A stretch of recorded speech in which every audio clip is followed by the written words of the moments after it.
Hello to everyone. I am Dr. Alkesh Agarwal, and in this series of lab sessions, which is based on Scilab S course, I'll mainly teach you how we can perform the lab sessions of digital logic design or digital electronics virtually with the help of Scilab S course. But in this first lab session, I'll mainly focus on the basics of Scilab S course. So first of all, let us discuss what is Scilab. So if you see, it comprises of two different sections. One is Sci, one is Lab. So it is being termed as Scientific Laboratory. So Scilab stands for Scientific Laboratory, and it is an open source software. So this is a very important aspect of Scilab, that it is an open source software. It is numerical computational package as well as it is high level programming language. There are some major applications of Scilab. So it can be used for signal processing, for image enhancement, numerical optimization. The most important aspect or application of Scilab is it can be used for modeling and simulation of dynamic systems. So one important question is we have already very popular software which is MATLAB. So what is MATLAB? MATLAB is again a software which is termed as Matrix Laboratory, and another we are talking of Scilab, which is Scientific Laboratory. So this scientific laboratory, that is Scilab, is a replacement of MATLAB.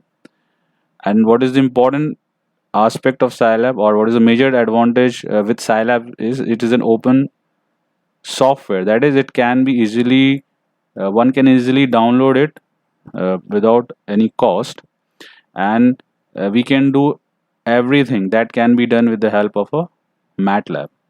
But MATLAB is a paid software, so you have to spend money in order to work with MATLAB, whereas Scilab is, you know,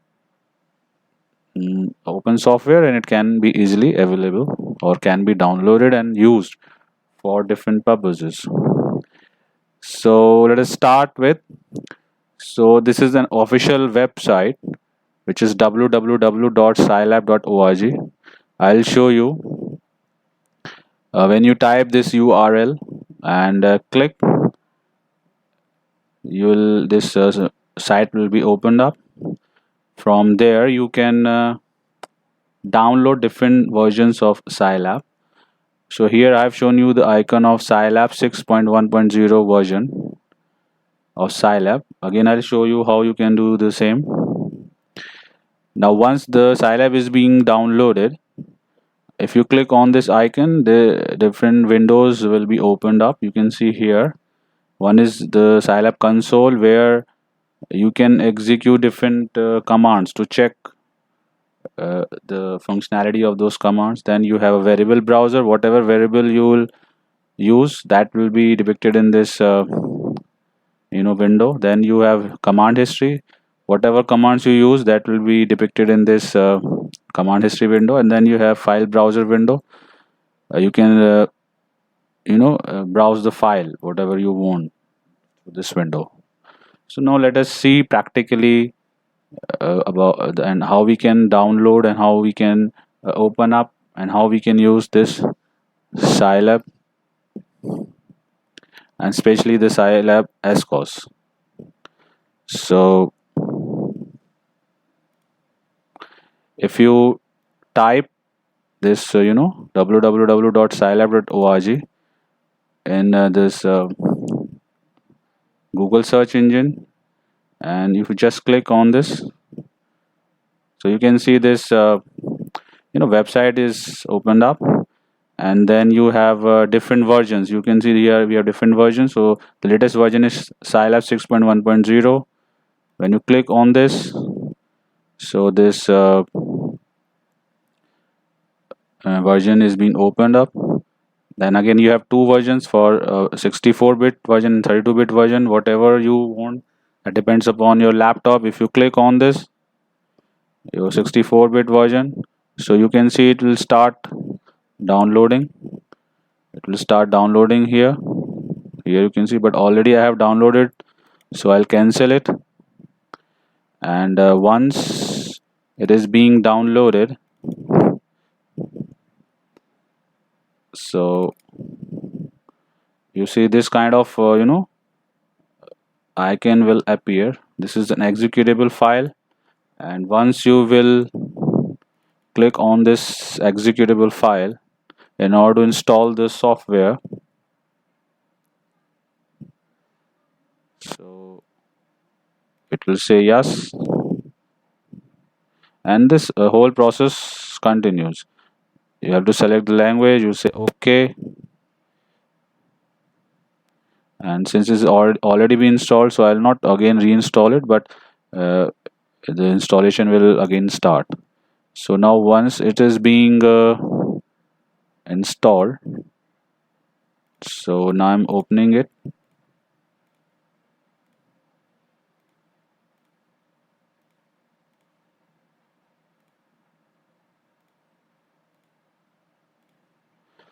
So once you click on the icon, different windows will appear as I've told you. So this is the Scilab console window, this is the file browser window, this is variable window, and this is command history window. So now we'll come to SCOS, because this SCOS is the, you know, we have to work with SCOS. So there are three methods how you can open SCOS. The first is you just click application, you just click on SCOS, and you see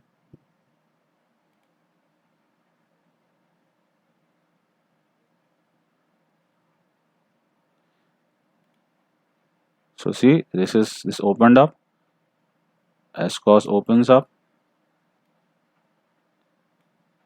here. So this is one method of opening SCOS. So let us see another way. You just type SCOS over here and in console and click it, enter it. So again you can see another method is uh, with another method we open this SCOS. Yet yet another method. You just click on this icon. This is icon of SCOS. Again you can see SCOS opened up. So there are three methods by which you can open SCOS. So this is mainly in SCOS we have two different windows that are being opened, and one is called palette window and one is this is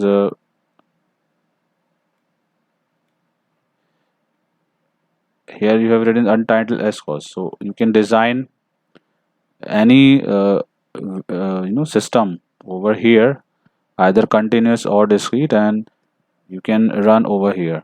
So these are different palettes. Palettes means already you have certain predefined parts of the system. So we have different palettes, like if you click on this you have continuous time system. So generally it can be used for control system, designing of control system. Then we have discontinuities palette. Then we have discrete time system palette. So they have these different systems have different applications that we'll see when we in subsequent lab sessions when we perform labs virtually. Then we have lookup table palette, mathematical operations.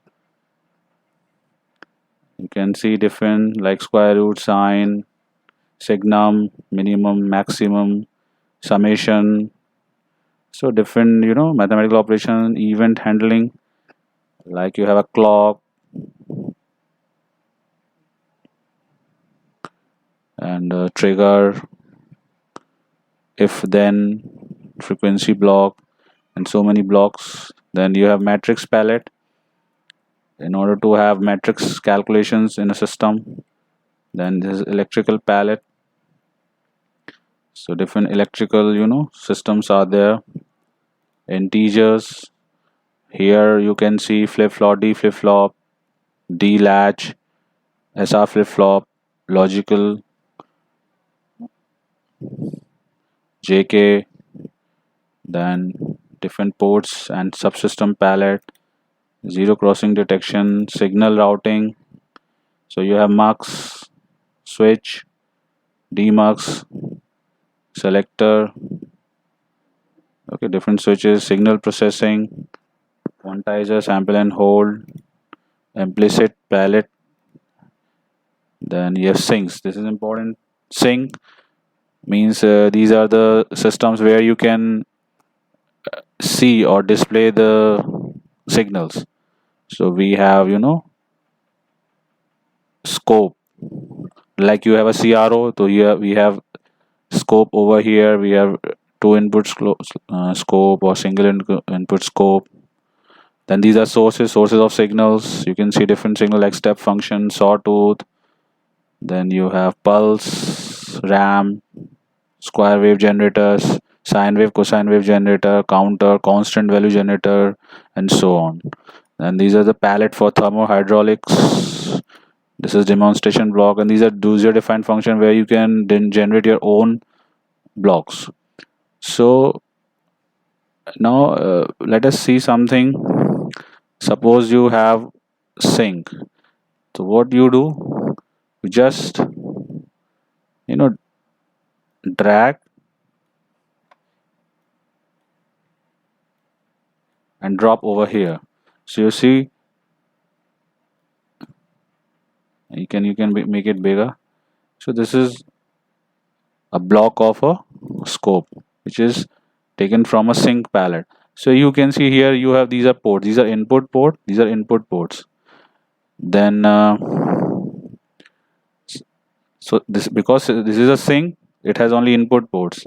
If we go into a source, suppose I drag and drop over here. So since this is a source, it has only output.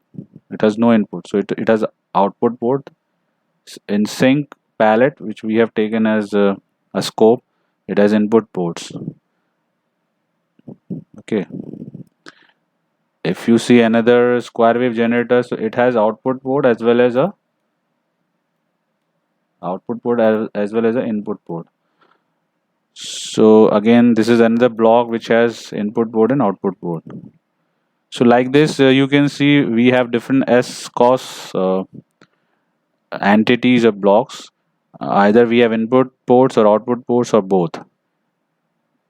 So this is some introduction about Scilab and Scilab SCOS. In subsequent lab sessions, we'll see how we can perform digital electronics or digital system design labs virtually. Thank you.